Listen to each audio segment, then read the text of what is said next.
Okay, during this tutorial we're going to look at some backdrops. So I'm going to go to Insert a new object, choose Backdrop, and press OK.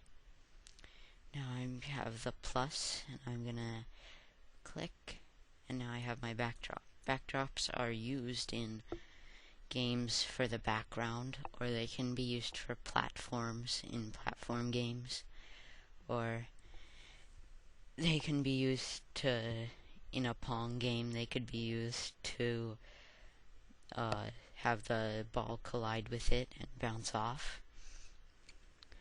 So to edit a backdrop, you can just double click on it, and then you'll get the editor here. You can use these basic editing controls here.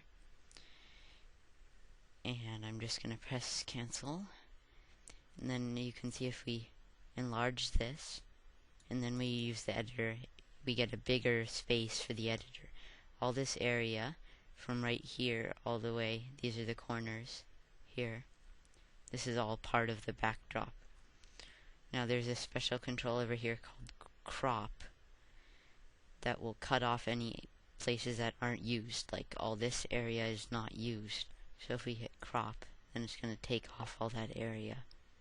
And then I can press OK, and you can see that it's a smaller object now. We can change the names of backdrops as usual by going to the About tab and changing it there. We can look at Runtime Objects, change the type of obstacle that it is. We can make it an obstacle, platform, or ladder. We'll go over those more later. And then we can change the position and size and rotation. We can also use rotation by using this, by clicking these, and we can rotate it like that. That's all basic things for all objects. And then we can go to display options. There's special ink effect controls. The add control, which will add the colors together from the color behind it to plus this the color of this backdrop. And then there's subtract, which will subtract the colors.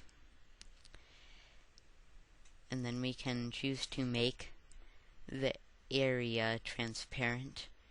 So if I'm gonna delete this, I'm going to delete this object, and then insert it again back how it was with the transparent area around the edges. Now if I unclick the transparent, then this changes to black. So transparent will change it from black.